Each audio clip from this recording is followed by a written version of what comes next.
بسم الله ما شاء الله. شايفين الحلويات دي؟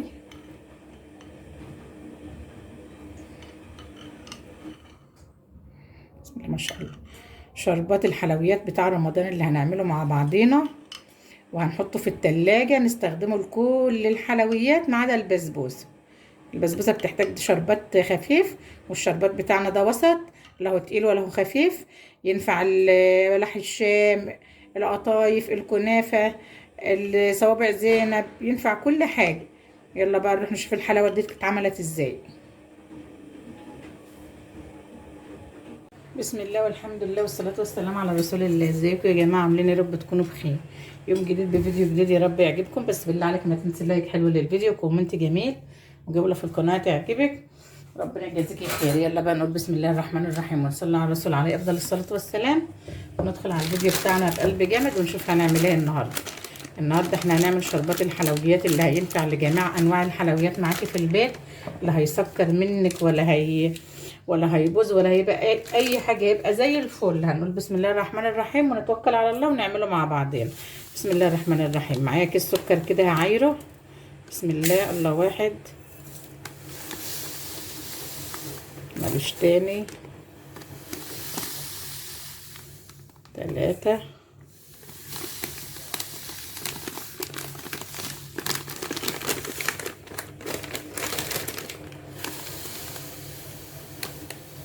4، يعني حوالي 5 كوبايات الا ربع. هنقول بقى بسم الله الرحمن الرحيم. لازم نعمله في حله ألمونيا، مش لازم، هو الاحسن نعمله في حله ألمونيا. ليه؟ الألمونيا هتظبطه لك معاك. هنقول بسم الله الرحمن الرحيم. نحط بالراحه كده في قلب السكر عشان السكر ما يجيش على احراف الحله. احنا حطينا 5 الا ربع، ادي 2،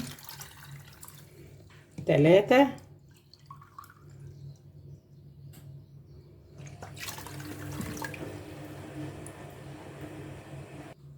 4. يبقى كده 5 كوبايات الا ربع سكر، حطينا قصادهم ايه 4 كوبايات ميه. وهنحط بقى عصرة الليمون بتاعتنا الحلوة. مش هنقلبه ولا هنيجي يمته خالص، هنسيبه لحد ما السكر يدوب لوحده. ومن بعد ما يغلي 20 دقيقة على النار ونطفي عليه، هيبقى معاك الشربات المناسب لجميع انواع الحلويات. بس ناقصنا هنا رشة فانيليا كده، هنبقى نحطها دلوقتي.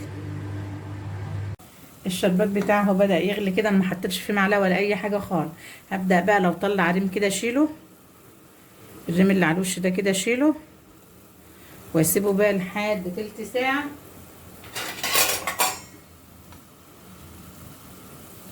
صلي على ده كده محمد. عليه الصلاة والسلام. وما حطيتش فيه معلقة خالص، ما تحطش فيه معلقة خالص.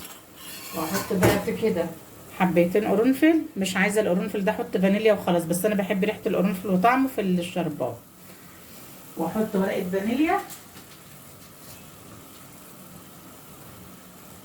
واسيبه بقى تلت ساعة. بعد التلت ساعة اطفي عليه ويبرد، واوريكي احلى شربات تعتمدي الحلويات كلها. ما شاء الله.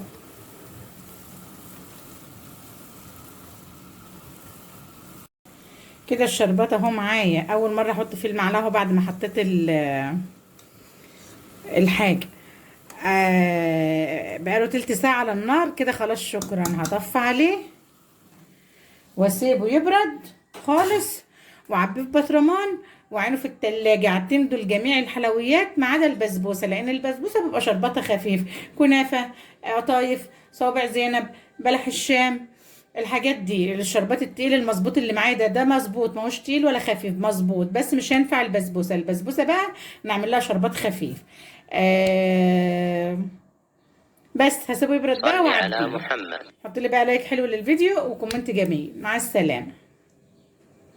الشربات بتاعي خلاص خلص. علشان بقى ايه نعبيه، هنفتح العين الصغيره ده على ونجيب البطرمان بتاعنا اللي هنعبي فيه، بس يكون ناشف ما يكونش مبلول، ونعقمه بقى علشان الشربات بتاعي يقعد اكتر فتره له صلاحيه، ما يبص ولا يسكر معايا ولا اي حاجه. لازم البطرمان يكون متعقم وحلو.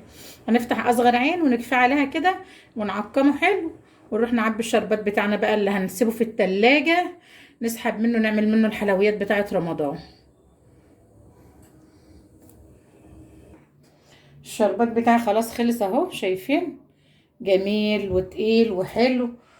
ويبقى معانا الشربات بتاعنا كده خلص. هنعبيه في البطرمان اللي عقمناه. هنقول بسم الله الرحمن الرحيم. بسم الله الرحمن الرحيم. شايفه السمك بتاع الشربات؟ وسط، لا هو تقيل خالص ولا هو خفيف ميه، وينفع معاكي لجميع الحلويات ما عدا البسبوسه. البسبوسه قلنا شربتها بيبقى خفيف اهو كده. شكرا. نقفل على البطرمان بقى ونعينه في التلاجة نستخدمه لكل الحلويات. يا رب الفيديو بتاعي يعجبك وتكون استفدت منه بأي معلومة، وتحط لي لايك حلو للفيديو. مع السلامة.